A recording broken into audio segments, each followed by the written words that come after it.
예수님이 이 예루살렘 성전으로 새끼 나귀를 타고 입성하실 때 백성들은 종려나무 가지를 흔들면서 호산나, 다윗의 자손으로 오신 왕이라고 그 입성하시는 예수님을 환영하고 맞이했던 모습들을 보게 됩니다. 물론 모든 사람들이 다 예수님의 오심을 환영한 것은 아닙니다. 여러분, 그들 가운데는 비난하는 사람들도 있었고, 또한 예수님이 입성하시는 모습 속에 그 호산나 찬양하면서 영광을 돌리는 그들을 향해서 시끄럽다고, 심지어 예수님께 이야기까지 해요. 저들의 입을 좀 다물게 해달라고. 그때 예수님이 뭐라고 이야기하시나요? 저들이 잠잠하면 돌들이 소리칠 것이다. 그러면서 그들을 그대로 이렇게 놔두시는 모습을 보게 되죠. 그런데 사실 그 예수님이 십자가를 지시는 그 순간에도 예수님은 고통스러운 모습을 가지셨지만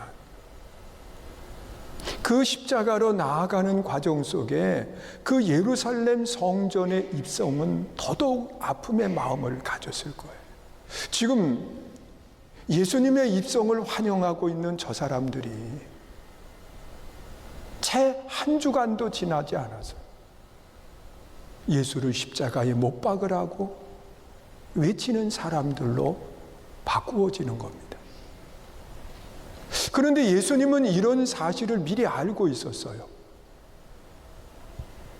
또한 예수님이 가시는 그 길 속에 자기들의 겉옷을 벗어서 깔아두었던 그 제자들, 또 예수님과 가까이 있던 사람들 중에 이 가룟 유다와 같은 사람은 예수님을 은 30에 팔고 그리고 돈을 챙기는 모습으로 바꿔진 거예요.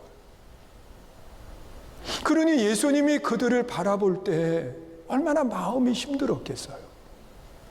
제 한 주간도 지나지 않아서 배반할 사람들, 저 괘씸한 사람들, 차라리 소리나 지르지 말지, 이런 마음 왜 안 갖겠어요?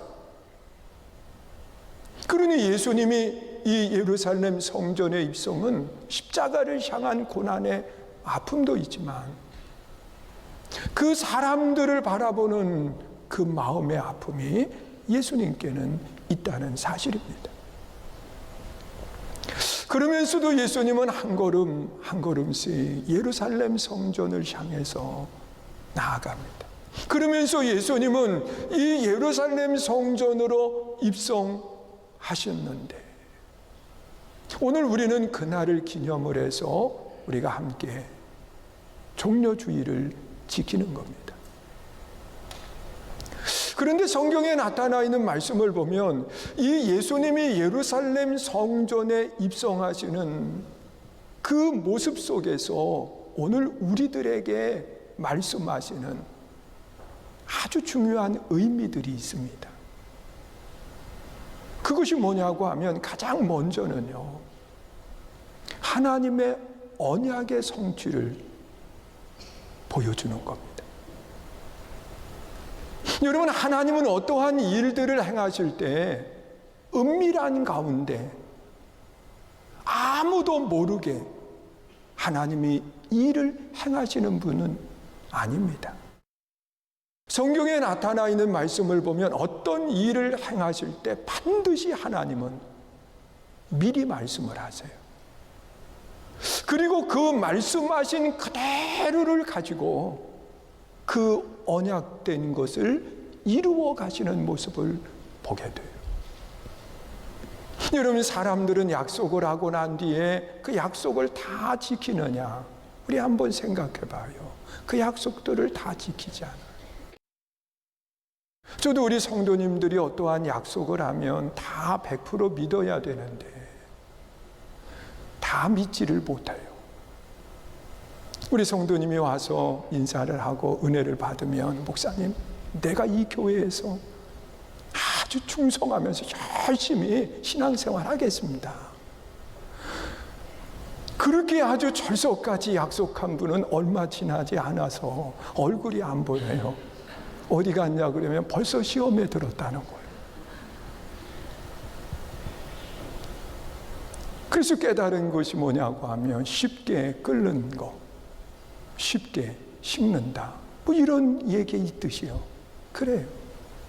여러분, 사람은 약속을 하지만 신실함이 없기 때문에 그 약속을 끝까지 지키지 못해요. 그런데 하나님은 신실하신 분이기 때문에 그 약속을 끝까지 지키시는 하나님이세요. 그리고 또한 사람들이 약속을 하고 난 뒤에 그 약속을 지키지 못할 때가 있어요. 사람들은 기억에 한계가 있어요. 그리고 또한 사람들이 언약을 맺지만 지키지 못하는 또 다른 이유가 있습니다. 그것은 사람은 영원하지 못하고 유한하기 때문에 그렇습니다.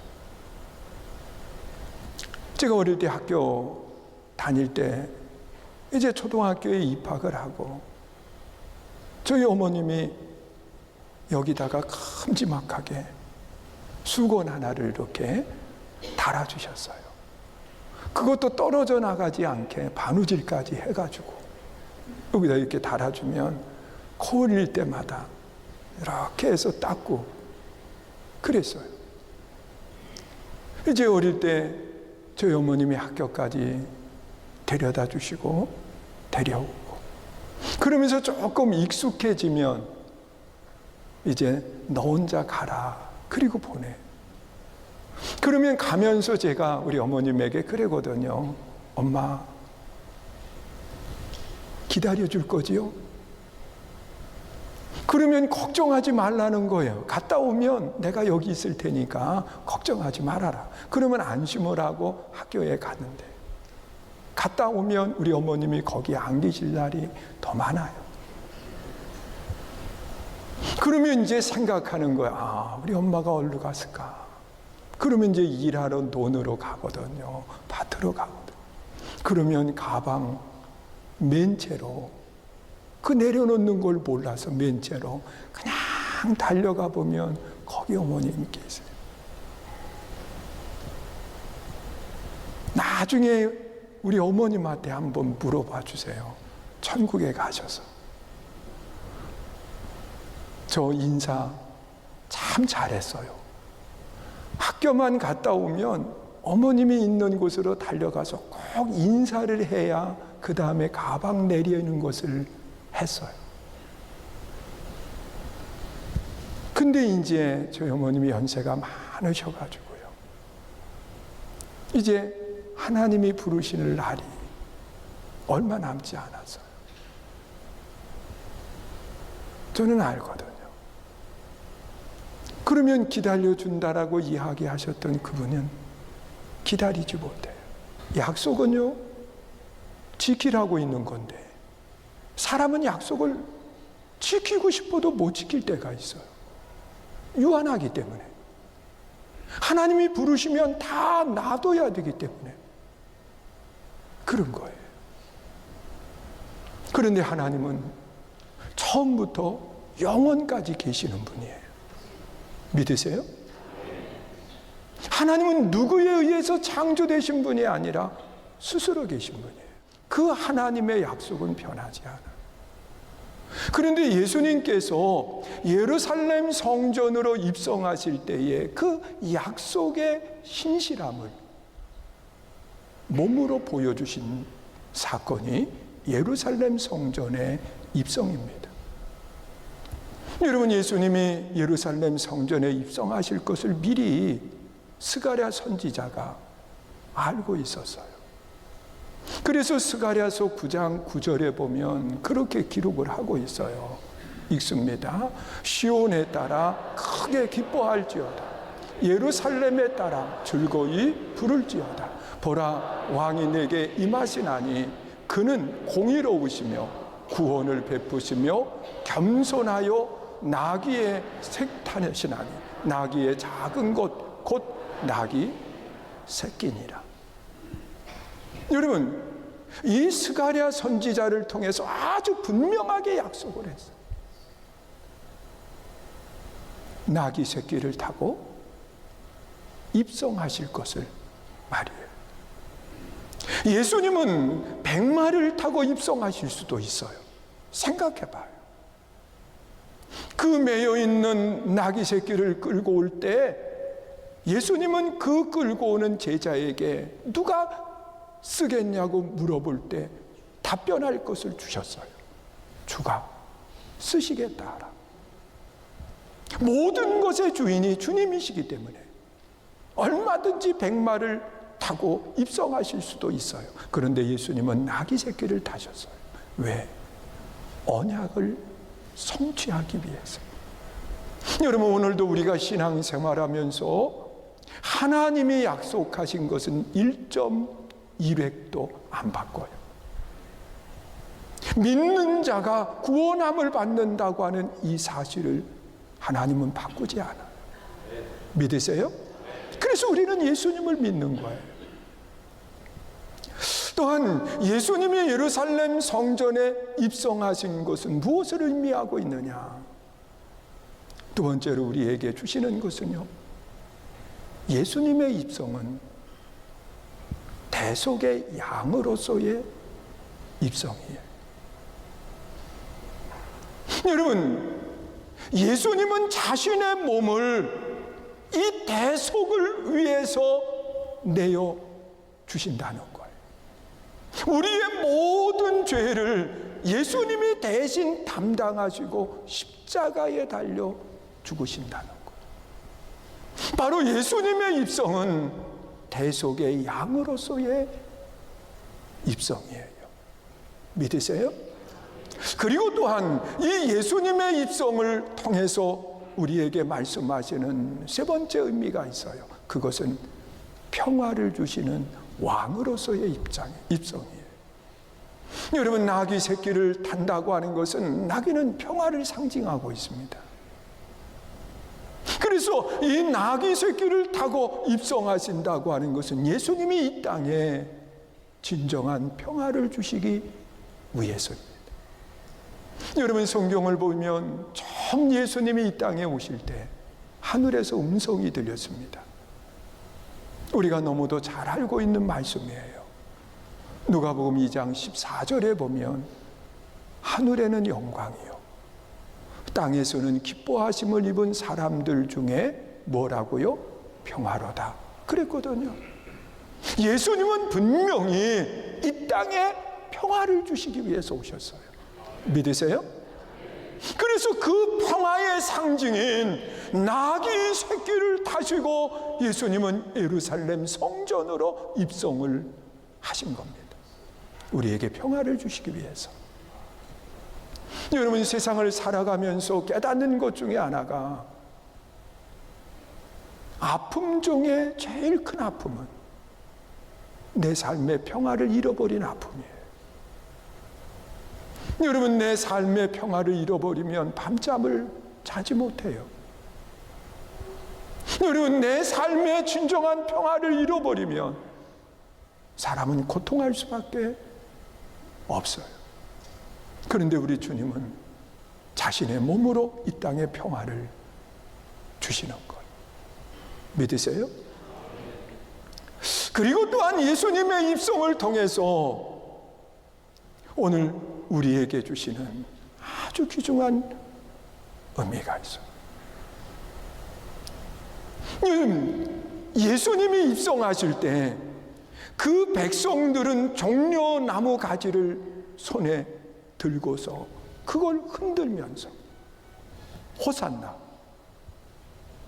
다윗의 자손 예수요 그러면서 그분을 찬양했어.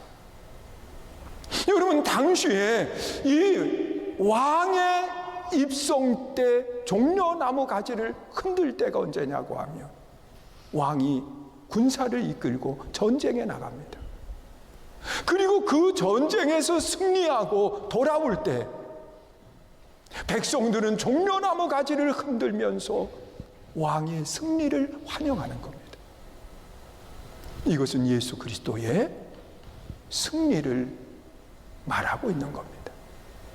여러분, 예수님은 십자가에서 이 죽음을 이기시고 부활로 승리하시는 놀라운 역사가 그 안에 있어요. 이 승리를 우리는 기뻐하는 거예요. 믿으세요? 여러분, 세상에 어떤 사람도 죽음을 이긴 사람은 없어요. 어떤 사람도 죽음 앞에 두려워하지 않을 사람들은 없어요. 왜? 우리는 죽음을 이길 수 없기 때문에. 그러나 우리 주님은 죽음을 이기신 분이에요. 믿으세요? 그래서 저도 우리 어머님한테 마지막 형제들이 이야기를 다 하고 난 뒤에 제가 그 이야기를 했어요. 엄마, 다시 만나요. 다시 만나요. 승리를 우리는 믿기 때문에 그래요. 영원한 천국을 믿기 때문에 그래요. 사랑하는 성도 여러분, 예수님의 예루살렘 성전의 입성에는요, 이런 의미를 담고 있어요. 하나님은 약속하시고 그 약속을 그대로 이루시는 하나님의 언약의 성취. 예수님의 입성은 우리의 모든 죄를 담당하시는 대속의 양으로서의 입성. 예수님의 입성은 이 땅에 진정한 평화를 주시기 위한 평화의 왕으로서의 입성이에요. 여러분, 예수님의 입성은 승리를 이야기하고 있는 거예요. 너 쏘는 것이 어디에 있느냐? 여러분, 예수 그리스도의 부활 앞에 어떤 것도 이길 수는 없습니다. 믿으시기를 축원합니다. 또한 예수님이 입성하시고 난 뒤에 예수님은 한 주간 십자가를 향한 걸음을 옮기기 시작합니다. 여러분, 십자가의 죽음 앞에는 크게 두 가지의 모습을 이야기합니다. 하나는 대속의 양이요, 또 하나는 아세살 염소입니다.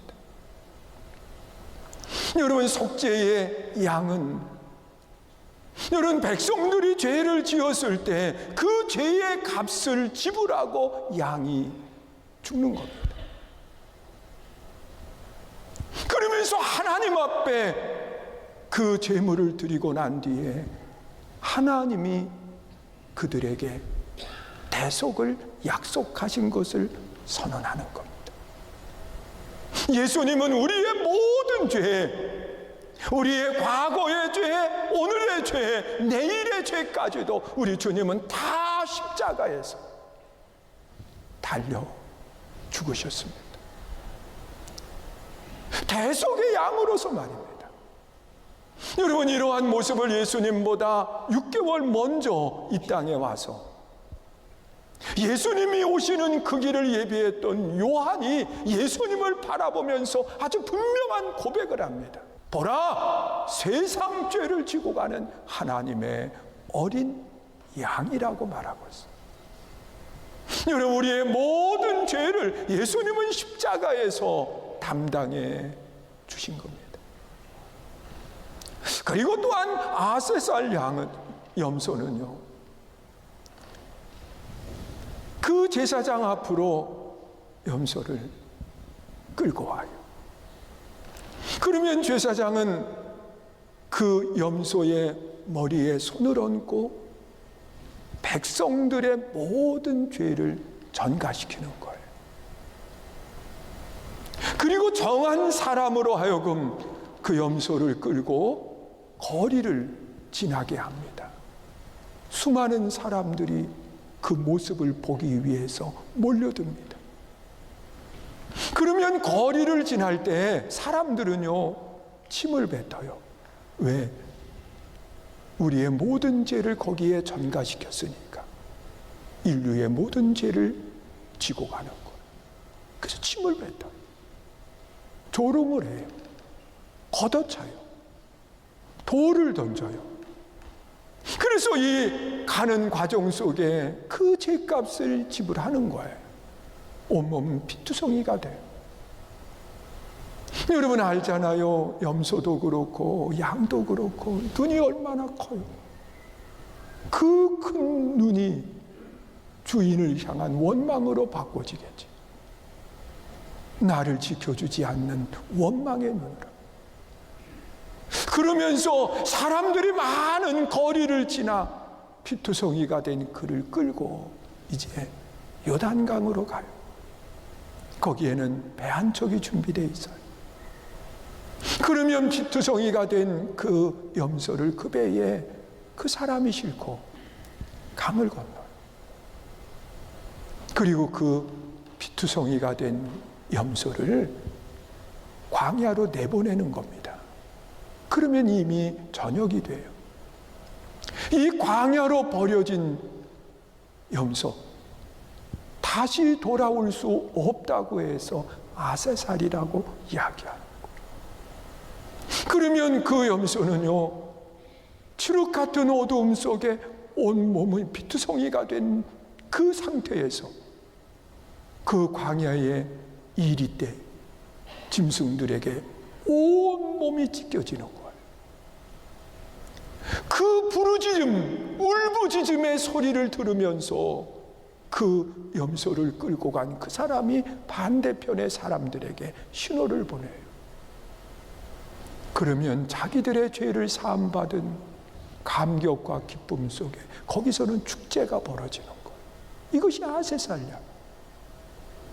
여러분, 예수님이 십자가에 달려 죽으실 때 이 골고다 언덕을 오르시는 그 과정이 아세살 양과 동일한 거예요.